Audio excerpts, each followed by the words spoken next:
Hello बच्चों, let's read the question. So question says that the pair in which the phosphorus atom have formal oxidation state is +3 is. So basically हमें यहाँ पे जो compounds given है इनका हमें क्या करना है, ऑक्सीडेशन स्टेट निकालना है. पेयर में गिवन है तो कौन सा पेयर है जहाँ पे सेम ऑक्सीडेशन स्टेट आता है वो भी +3 आना चाहिए. सो सबसे पहले हम बात करते हैं ऑर्थोफॉस्फोरस. सो ऑर्थोफॉस्फोरस क्या होता है जिसे हम कहते हैं S3 ऑर्थोफॉस्फोरस. ऑर्थोफॉस्फोरस आ जाएगा ओपी लिख देते हैं शॉर्ट में, ठीक है. Orthophosphorus that is H3PO3. H3PO3 एक काम करते हैं, सबसे पहले जितने भी कंपाउंड्स हैं उनके नाम लिख देते हैं, उनके कंपाउंड लिख देते हैं. नेक्स्ट है पायरोफॉस्फोरस. तो पायरोफॉस्फोरस में PP आ जाएगा, ठीक है. सो पायरोफॉस्फोरस क्या होता है H2P2O5. नेक्स्ट क्या आपका, ये भी पैराफॉस्फोरस है और ये आपका हाइपोफॉस्फोरिक एसिड है.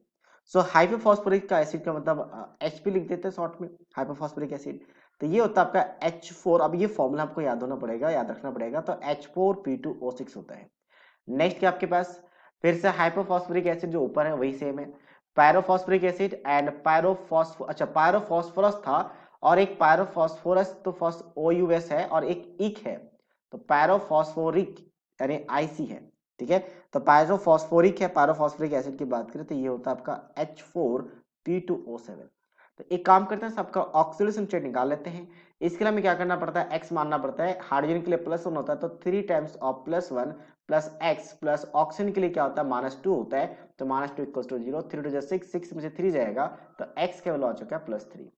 नेक्स्ट हम बात करते हैं यहाँ पे हम हाइड्रोजन के लिए क्या होता है +1 होता है तो 2 से मल्टीप्लाई होगा.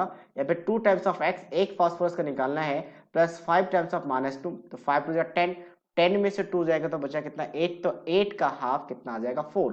तो ये आ गया +4. नेक्स्ट हम बात करते हैं यहाँ पे फिर से आपका 4. अब डायरेक्टली लिख सकते हैं यहाँ पे ये 2x और ये 6 2 -12 तो 12 में से 4 अगर गया तो बचा कितना 8. 8 का हाफ कितना आ गया +4 आ गया. नेक्स्ट हम बात करते हैं इसका. तो यहाँ पे क्या आपके पास 4 है तो 4 plus of twice of x -7 2 14. 14 में से 4 जाएगा तो कितना बचेगा, 14 में से 4 गया तो सो यहाँ पे क्या आ जाएगा आपका 14 में से 4 गया 10. 10 का हाफ कितना आ जाएगा, तो 10 का हाफ 5 आ जाएगा. अच्छा, सब में आपका +3 एक तो एटलीस्ट +3 आना चाहिए. अच्छा, यहाँ पे थोड़ा सा मिस्टेक है, एक्चुअल में फॉस्फोरस वाले में भी 4 आएगा, ठीक है. एक वाले में 7 और यहाँ पे आपका ऑक्सीजन में 5 और बट यहाँ पे भी 4 आएगा. तो यहाँ अगर 4 लिखते हैं तो यहाँ पे 4 लिखने के बाद यहाँ पे क्या आ जाएगा +3 आ जाएगा. तो अब हम बात करते हैं कि कहाँ पे +3 है.